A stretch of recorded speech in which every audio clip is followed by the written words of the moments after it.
Rated PG, patnubay at gabay ng magulang ay kailangan sa mga batang manonood. Miyerkules ng gabi po ngayon mga kapatid at syempre ito pa rin po ang Juicy. At magkakasama kami nila IC Mendoza, Shalala! And of course, eto na siya, P.S. I Love You, ang aming prinsesa, Alex Gonzaga. Okay, ito na po mga kapatid ang panahon para silipin natin ang mainit na issue. Dito lamang po sa Bigating Express Pasabog. Express Pasabog Top 5. Sam Pinto, muling magpapaka-daring sa isang men's magazine. Matapos tanghalin bilang FHM Sexiest Woman of the World, heto at isa na namang nakakagulat na magazine cover ang ipapasilip ni Sam Pinto ngayong Disyembre. Dahil hindi lamang simpleng photoshoot ang ginawa para sa young actress. Kaya naman kahit baguhan pa lamang siyang maituturing sa industriya, ay talaga namang patok na ang kanyang pangalan. At bilang patunay, isang action movie ang kanyang kasalukuyang ginagawa kasama ang magaling na actor-director na si Cesar Montano. Congratulations, Sam! Keep it up, girl! Express Pasabog Top 4. Pinoy Football Stars. Inaabangan na sa United Football League. Pictorial para sa Active Sports Channel. Natuloy na. Tuloy-tuloy pa rin ang pagsikat ng Philippine football team na Azkals dahil matapos ang exhibition match nila kasama ang Major League Soccer Cup champion na Los Angeles Galaxy. Heto at isang malaking photoshoot naman ang hinarap nila kanina para sa Active Sports Channel ng TV5. At ito ay dahil 11 sa kanila ang napiling maglaro para sa UFL Philippines. How do I prepare? I mean, get a good breakfast, good rest before, and then, just concentrate on the game ahead. It feels great. Exactly a year ago, that's when we started to make history by beating Vietnam in the Suzuki Cup, diba? So I can't believe now we're actually playing against David Beckham and the likes of Landon Donovan in our home turf. We're in the final, so I'm very excited. I've got a little knocks and bruises from the previous games, the quarter-final and semi-final. So I'm actually trying to recover from them, but we've been training every day since, so it's good. We have the final of the UFL coming up on Saturday, and I think this is a big game for us. And I think if we win, then we can have a happy Christmas. Okay, at sa akin pong pagbabalik sa Juicy mga kapatid, syempre tututukan natin ngayon ang isa pang kontrobersyal na pangyayari sa showbiz at sa labas na rin ng showbiz. Nakalabas na ng ospital, nagpapagaling na sa bahay o sa isang lugar, sabihin na natin sa isang lugar, si Janelle Manahan. Okay. At kung ang gwardiya niya nung nasa ospital siya ay 3, ngayon ay triplihin mo yon, yun ang nagbibigay ng seguridad sa kanya dahil ang dami-dami niyang death threats. Oo naman. Ang dami-dami Kamusta niyang... siya, Nay? Hindi pa siya gaanong nakakasalita. Sa pinakahuling video na napanood ko, ganun pa, kasi yung inoperahan nga yung panga niya. Diba? Hindi maibuka yung bibig. Hirap siyang magsalita. At saka nakasunglass siya, last ko tapos nakita, nakayuko. Busy siya sa pagbabasa ng mga inspirational books, sa pagsusulat ng mga feelings niya. Pampalakas loob dahil matindi pinagdadaanan niya. At pangalawa, syempre kailangang mabuhay si Janelle para mabigyan ng hustisya ang pagkamatay ni Ramjan Revilla. Nanay, sila daw po ang mga nagbibigay ng banta. Wala silang... Hindi nila alam kung kani-kanino nang gagaling, pero syempre, maaasahan na natin na iba't ibang sektor yung nagpapadala. Kasi kailangang mabura sa isyong ito si Janelle para wag lumabas ang katotohanan. Parang ganun yun eh. Isa ka na doon, di ba may banta ka sa kanya? Wala! Siya may hawak ng susi eh. Oh, yes. Siya may hawak ng susi para sa investigasyon. Kaya kailangan nandyan si Janelle, siya ang piping saksi doon sa naganap. Oh. At saka na mahaba pa tatakbuhin ng kaso na yan. Kasi di ba, pag may lumabas na mga name, nako, ayan na naman. Pero, investigasyon na naman. nakakakilabot yung binasa ng kanyang lawyer, yung sinumpang salaysay niya, yung affidavit niya. Parang sinasabi niya doon na nakapagtataka bakit nung magbukas ako ng pintuan, si Ramona ang nasa likuran, hindi naman siya sinaktan. Di ba? Isa yon. Pangalawa, bakit hindi niyakap yung kapatid, kadugo yun, ng barilin, dapat niyakap. Dalawa. Pangatlo, nagpapatawag siya ng ambulansya, pero hindi siya pinakinggan, dinetma siya. And meron daw po yung boses na tinawagan nila, parang hindi daw po nagulat. Parang gano'n, oo. Tapos ang daming kwento, ang daming kwento. Kesyo may nakilala pa siyang jacket, di ba? Parang may lumulutang na gano'n. At saka nung unang salita niya, ang daming pangalan lumabas. At saka sinabi nga niya na merong pinagagamot si Janeline Magsaysay sa kanyang sarili. Ayaw natin gamitin yung termino, pero yun yung sinasabi na regular ang pagpapagamot dahil may kaunahin sa isip. Yun. Pero yung kay Jenny Lynn, naiintindihan ko rin yun. Siyempre, nanay yun. Kailangan niya protektahan yung mga Oo. anak niya. Pero pag alam mong ayan ang halatang-halata na, di ba? Lahat sila naiintindihan natin kanilang panig. Kaya lang, sa investigasyon, may dapat managot. Yes. And Mabigyan kailangan ng si hustisya. Janelle, kailangan mas maging malakas, maging magpalakas siya, and pati hindi lang sa katawan, pati sa kanyang At kalooban. God's kasi, will na binuhay siya. Yes. Oo. And marami Kasi may pa dahilan siyang yun. kailangan gawin. May dahilan yung Matatapusin pagkabuhay pa siya. niya. Pwede na namang natapos na rin siya nung gabi na yun, di ba? Oo. Pero bakit siya nabuhay? Ay, kailangan Yes. niya magsalita. Yes. Kasi Go, Janelle! siguro yung kaluluwa ni Ramsey, kailangang pagtanggol mo. Malaman kung sino ang talagang Ituro mo sa akin. Ituro mo sa akin kung sino may kasalanan. Bakit nakaturo ka sa kanya? Nasa tutok tulpo ka, dami reklamo sa iyong mga utang. Hoy! Nandun din siya sa wanted. Oo, Sa ang T3, dami. nandun din siya. sila. Oo nga. Ano reklamo kay kay Shalala? Wado payable. Hoy. Matapos kay Gladys Reyes, may kaaway ka pa rin dito talaga. Kakontrapelo mo. Ewan ko. Okay, baon mo na. Ay, ito ba? Medyo maano yan eh, mainit, masyadong controversial. Ito gagawin nating light pero bongga. Okay, go! Ito ang top 10 highest grossing movie of all time sa Pilipinas as of today. Okay. As of today. At number 10, lima lang ako nasama ito si Agimat at si Enteng Cabisote, 170 million. Okay. Ang tanging ina yung first, 178 million. A very special love ni Sarah. And John Lloyd. at John Lloyd. 179.25 million. Sukop, 186.421 million. Ang tanging ina mo, last na to ni Ai, 188 million. Ang tanging ina nyong lahat, Yung part 2. Part 2, 197 million lahat ng tangi na kapasok. Oo, lahat Tapos, pasok, ano? You Changed My Life. Ay, John Lloyd, Sarah pa rin yan. 248.2 million Okay. pesos. No Other Woman. Ay, Derek Ramsey. Oo, Derek Ramsey, Anne and Christine. 276 million Siguro yung pesos. number 1, Vice Ganda. Yes, the Unkabogable. Unbobag. Okay, ano? The unkabogable. Ayan, Private Benjamin ni Vice Ayan, Ganda. ano yung private Benjamin? Unkabogable. Ayan. Private Benjamin Levi's ganda. Ano sabihin 300. yun? Bakit ba? Nabubulol ako. Pakialam mo, di ba? Saka, Ano mapapasok natapos mo mo? lang yan. Huwag ka nang alam, di ba? Bongga ito May eh. namimiss ka. Sino? Ay, oo. Sabi mo kung sino namimiss mo. Iniyakan mo. Ewan ko. Iniyakan mo? Lahat, iniyakan. Naiyak ako rito na. Namimiss mo? Ngayon hindi na. Hoy, Okay, hindi ako Vice namimiss ko pa rin ganda. Private Benjamin, 331 million pesos. Congratulations! May nahanap ako dyan, feeling ko nasa top 11. May Amnesia Girl, di ba? Oo, malakas din yun. Ito ba, malakas ang 100 Amnesia plus Girl. Oo. Hanapin natin yung number 12. Oo. Okay, Okay, tweet. Anyway, tweet. Sabi ng mga kaibigan kong release natin ng Juicy Tweets ngayong Juicy Wednesday. Ito, sabi niya, nabangga kami kahapon ng isang motor. Ay! Nayupi yung side of the car where I usually sit. Kung kotse yung tumama sa amin ng ganong yung impact, siguro napuruhan ako ng grabe. Thank God, hindi tumilapon yung driver ng motorbike. Thank God, minor wounds lang. Thank God, nayupi man ang pinto ng car namin, hindi ako nasaktan. Sino ito? Sa ating kumare, sa Kumare Club, si Tintin Bersola. Oy! Okay. Oo. Sa kwento niya nga. Kung wala kang yan. ginawa sa Kumare Club, hindi kumain ng kumain. At saka magsaya. Oo, kain. Para kasi Pretty Trisha sa Jelicious, so naging ako hindi lumala. Kain ng kain. Lalaunor ng lalaunor. Oo. Ang sarap ng show na yun. Pero lala na kung lala. Gusto mo doon? Gusto mo doon? Feeling lang O, sila. doon ka na Sa daw. Delicious, gusto Ay, mo syempre doon? gusto ko sa Juicy. Kasi marami rin naman tayo lapang dito Oo naman, pagkain club. Luyong. Ayun na, okay. Top 3. Angelica Panganiban at Derek Ramsey. May plano na nga bang magpakasal? 5 years and still counting. Yan ang relasyong meron sina Angelica at Derek. At kahit na sunod-sunod pa ang intriga at kontrobersya sa kanilang relasyon, ay going strong pa rin ang kanilang pagsasama. At bilang patunay, all out ang support ni Angel sa bawat proyekto ni Derek at ganon din naman ang huli. Pero ang tanong, kailan nyo ba planong mag-settle down, Angel? True ba na malapit na kayong magpakasal ni Derek? Wala pa.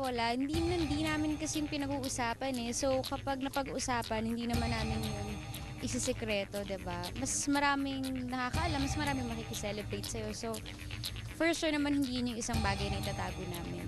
Express Pasabog Top 2. Judy Ann Santos, Kabado sa kanyang MMFF entry, pelikulang My House Husband. Papatok nga ba ngayong Pasko? Maganda ang resulta ng magkasunod na pelikulang ginawa ng mag-asawang Juday at Ryan noong mga nakakaraang MMFF. Kaya naman hindi maiiwasang ma-pressure ang aktres sa magiging resulta ng latest entry nila entitled My House Husband. At para linawin ng lahat ay agad na kinuha ng Juicy ang panig ng young superstar. Totoo nga ba ang balitang kabado siya para sa sariling pelikula? Bakit nga ba niya ito nararamdaman?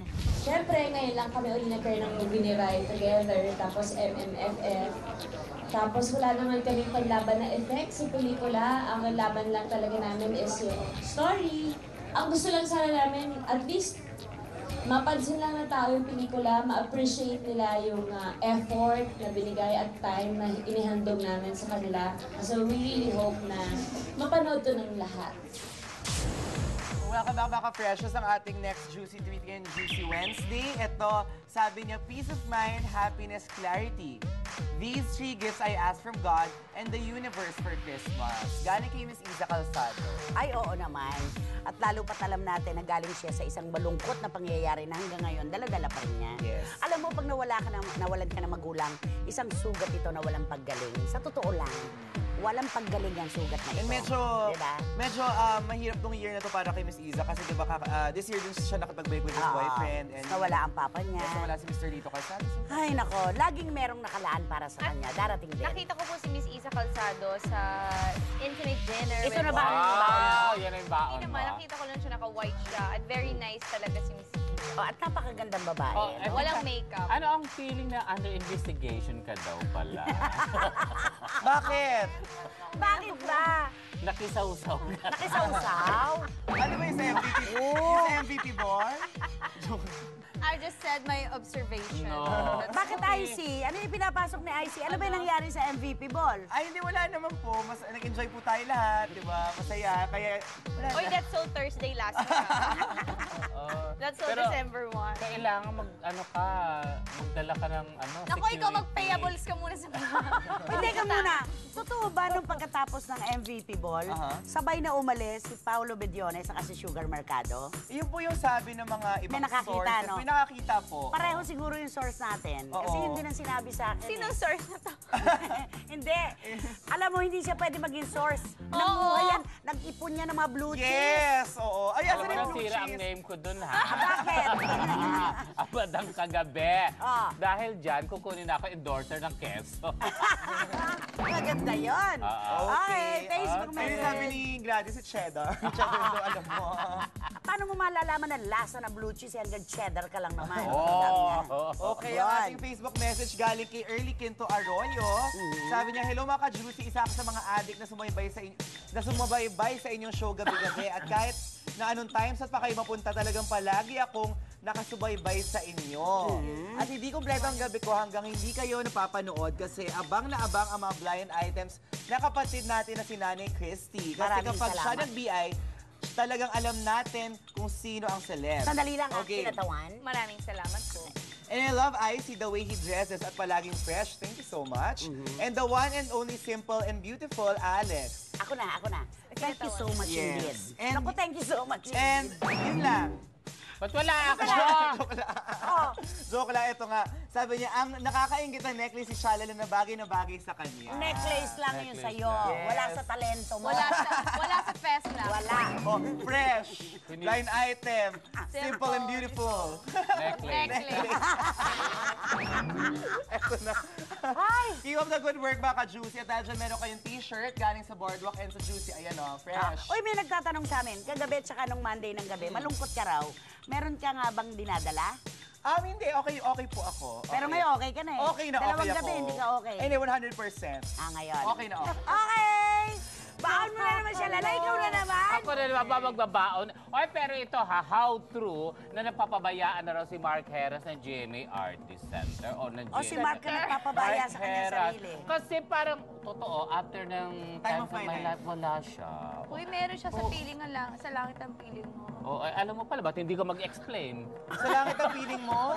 Oo, di ba? Ang tagal na nun. Ang tagal-tagal na nun. Syungad din talaga 1 itong year ago. babae. So wala siyang proyekto Oo, after hindi. nun. Pero bakit kaya? Si Manay Lolit ang manager niya. Baka naman naghihintay na magandang proyekto. baka Di ba magandang may proyekto. hinirit natin si may sinabi si Manay Lolit kasi nung panahon na nag-break si Ina and si Mark ng pansamantala, sabi niya, ayan, okay. Oo, sa wakas. Sa wakas, sisikat na ulit yung alaga ko. So sinasabi niya si Ina, parang si Ina daw yung tinuturong dahilan sa Nega raw. sa lamlam ng career ni Manay. Pero di ba Sige, Nay. nagkabalikan sila? Okay na sila. Sabi ni Manay, ay nako sa wakas. Ano yun? Nay, sabi din si Accessory to the Icy. Bakit? Ganun ba? Ikaw pala. Oo, Nagsasalita sabi rin ba din to? yan. Sabi ko Ako, wag niyo ako ituturo. O hindi, excuse me, behave ako. Kasi sinabi mo. Okay, kung kami sabit, ikaw talaga, di ba meron dito? Kaya alam mo, Alex, ang dami pa po namin pasabog dahil Sa muli ko gumitan ang nag-iinit. Todo ang hit sa... Juicy! Sino siya? No siya ba? Bukod sa kanyang kagwapuhan at kakisigan ay kilala rin siya sa kanyang galing sa pag-aarte. In fact, isa siya sa mga indie man na leading man sa bansa natin ngayon. At tulad ng ginagampanan ng roles, very controversial din ang kanyang love life. Hindi naging maganda ang paghiwalay nila ng kanyang actress girlfriend dahil sa di man ay pambubugbog daw niya rito. Sino ba ang tinaguri ang modern day bad boy na ito? Ano? Nakikita na ba kung sino siya? Susunod, dalawang bigating personalidad magsasama sa isang pelikula. Yan at mas marami pang intriga dito lang sa Juicy!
Ang sagot sa sino siya for the day ay si Dennis Trillo. Controversial young actress, hindi nagpaawat, isang mahalagang bagay, ipinasilip sa mga ka-freshness. Kasabay ng grand press ko ng pelikulang Yesterday, Today, and Tomorrow, ay nakausap ng Juicy ang kapuso actress na si Carla Abellana. At kagaya ng karakter na kanyang ginagampanan para sa biggest drama of 2011, ay isang bagay ang aming nabuking kay Carla. Alam nyo ba kung ano? Well, panoorin nyo na lang ito. Dali! Carla, pwede ba kita mabag-rate? Pwede po. Bait naman. Okay, ayun, ang bilis-bilis naman agad. Anong kulay ng bag na yan? Kulay itim, maliit lang. Yan. Anong brand ng bag? Chanel. Wow, Susie yan. Saan mo binili ang Chanel? Hindi ko yan binili. Anniversary gift ni Jeff yan sa akin. Vintage yan. Siyempre, cellphone. Yung cellphone ko, iPhone. Meron din akong pabango. Ayan, pabango. Anong pa magpabango? Clinic Happy. Inuubos ko lang kasi bigay ito ng fan sa akin. Sayang naman hindi ko magamit. Tapos may konting pera. Kasi hindi kasya wallet. Ano laman ng pera? Ayan, 1,000 plus. Ito sulat kasi magpapasko na, so maraming invitation, ganyan, galing sa press at sa iba-ibang tao. So iuuwi ko yan, babasahin ko. Yun lang. Celebrate ang Christmas? Ganun pa din with my family sa bahay ng lola ko, Noche Buena, magsisimba, Noche Buena, tapos magbubukas ng mga gifts. Every year, ganun kami. Very traditional. Thank you, Carla. Stay sexy and humble. At sa atin pong muling pagbabalik sa Juicy mga kapatid, eto, laman ito ng column ko kaninang umaga. Ngayong araw na to sa Bulgar. Kasi merong nagpahimakas sa akin. Isang nagbulong ang ibig sabihin, nagparamdam. Isang source na hindi nanununog at hindi nangunguryente. Ang sabi niya, hindi na raw ni-renew pa ng ABS-CBN yung contract ni Casey Concepcion. Parang last week pa dapat ito, pero walang alok, walang pag-uusap, walang komunikasyon. May show siya, di ba? Siguro bahagi pa rin ng old contract yun. Yun yung sinasabi ko sa'yo, di ba, na mukhang magkakaproblema yung taping ng Alta dahil ngayon nagka-problema si Casey, di ba? So, kailan magtatapos yung contract? Tapos na yung contract ni Casey? Tapos na yata, no? Tapos na. Di, syempre, ang inaasahan ng mga tao ngayon, si Casey ay dadalhin ng mami niya kay Boss Vic. Pag sinabi ni Sharon kay Boss Vic, kunin mo na rin si Casey, makakatanggi pa ang tatay natin. Syempre, hindi. At sino bang may magandang pakikipagtrabaho ngayon sa TV5, kundi Viva. Si Boss Vic, diba? Rosario. Oo. Kanino kaya mapupunta kay Veronique? Siguro diretso yung kay Boss Vic kasi si Sharon kay Boss Vic. Oo. At totoo bang si Casey at saka si Ann Curtis hindi nakikita ng mata sa mata? Hindi ba? Bakit? Pero Talaga? love nila ang isa't isa. Okay. So, pwede rin kay Veronique siya. Yes. Ayan. At ito'y puro tandang pananong pa lamang to, kasi hindi na natin sigurado. Huwag ho natin tuldukan. Kasi pwede naman malay mo Magtatanong next lang week tayo. papirmahin siya, pero kung nandito man siya, why not? Nako, 3 kamay, 4 na kamay na wini-welcome Pag natin nandito si Casey. Case, dalawa na kayong maganda, friend. Ay, Lagi mo akong pinapuha. Maganda. Lahat na lang. Kasama lang talaga sa akin. Pati sa mga krimen, Kahit sa ano pa. Kahit sa tuwing umaga. Pwede for a time kalimutan mo. Okay, ito naman ang Express pasabog top 1. Express Pasabog Top 1. Robin Padilla at Willie Revillame magsasama sa isang pelikula. Hindi kaila sa lahat ang magandang pagkakaibigang meron ng Will-Time Big Time host na si Willie Revillame at ang action star na si Robin Padilla. At bilang patunay, ay kahit na magkaiba sila ng network na kinabibilangan, ay hindi pa rin napuputol ang kanilang komunikasyon. Pero ang pinakamalaking balitang nakalap ng Juicy ay sa unang pagkakataon, magsasama raw sina Willie at Robin sa isang pelikulang gugulat sa lahat. Sa susunod na taon, ano yung mga project mo?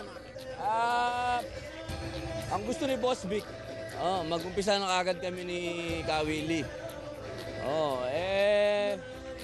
Tingnan natin, kasi hindi ko maisasabay ngayon yun eh. Siguro pag alis ng mga anak ko, ready na yung ano. Action to, sir. Ang gusto ni Kawili, action eh. Ang gusto naman ni Boss Vic, playboy type. Parehong hindi ako yun. Sino yun, sir? Si Willie yun. Welcome back. At ako naman ang baong ko dahil wala ako for 2 days. Nakapag-prepare. Wow! Nakapaghanda. Nung Saturday po ay nagpunta ako sa Greenbelt. Yes, Greenbelt 3. Window shopping. And then namataan ko po si Mr. Edu Manzano. Na nagsusukat ng kapatid na natin. Shupatenga shoes.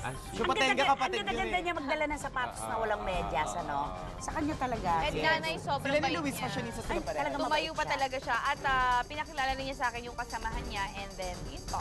Respeto. So, yun lang ang baon mo. Meron akong similar Nagsukat baon siya. dyan. Naghanap siya ng rubber shoes.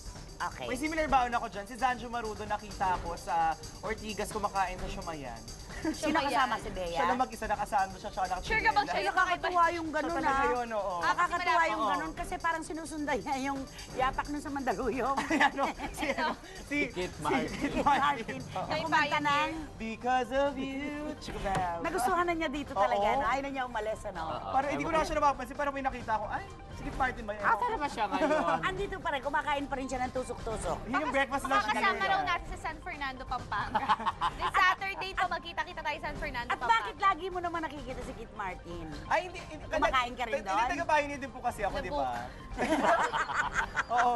Ano ko po eh. Inuking mo sa isang Hindi, concert. Hindi, Boogie Wonderland daw. Okay, bago ang lahat, don't forget to grab a copy of Esquire Magazine December issue. Yes. Ang Sinong cover ang lover? ating mahal na mahal, si Manny V. Pangilinan ng MVP. Sir MVP! Yes. Ayan. Okay. Napakasimpleng tao. Sobra. Ayan, may maraming pasabog din sa MVP. Okay. Shalala Blind Items para kay LV Torres, Mama Binqueres, Tita Manny Garcia, Tita Norky, Winnipeg Juicers, Rhea Reyes, si Bartolome, Emil Sullivan, Philip Villanueva, Dan Clavecilla, Sal de Aquino. Hello! Go! Tama ba magbasa? Tech na Marine, Steve Vargan, Fresh Look, Posh Nail, Sweet Shoes. Okay. Dito pero dead. Kwento ito ng ano? Isang komedyante pumunta sa... Tony and Guy. Sa Lamay. So, Okay. alalayan niyo ako kasi syempre may breakdown sila. Jeff and Sarabia, thank you. Tech na Marine, Steve Vargan. Close sa kanya yung Fresh Look. tigbak. Tigbak. Yung namatay. So, dapat ano niyo ako Ito kasi... yung ataol ko natin. Ito na po yung haba. Ay, ito na po, wait lang. Ay, yung mami, mag-condolence ka. Ay, ito na yung ataol. Ay, ito na siya, ito na. Ay, hindi matay? Hindi matay? Aray, sakit naman kasi! Ba't hindi pa bigyan ka kasi? Sakit naman! Wrist! Sakit naman! Hindi matay? Ito naman, hawakan niyo ako. Sakit nun. Ang bigat ka naman. Okay, ito na po siya, ito na siya. Ito na siya. Okay, favorite tayo sa camera, Ito na po siya. Ay! Ito ba ito? Ito. Bakit may tokot ba? Ay, kanina ba tokot baboy ito? Tanggalin to. Please, sige.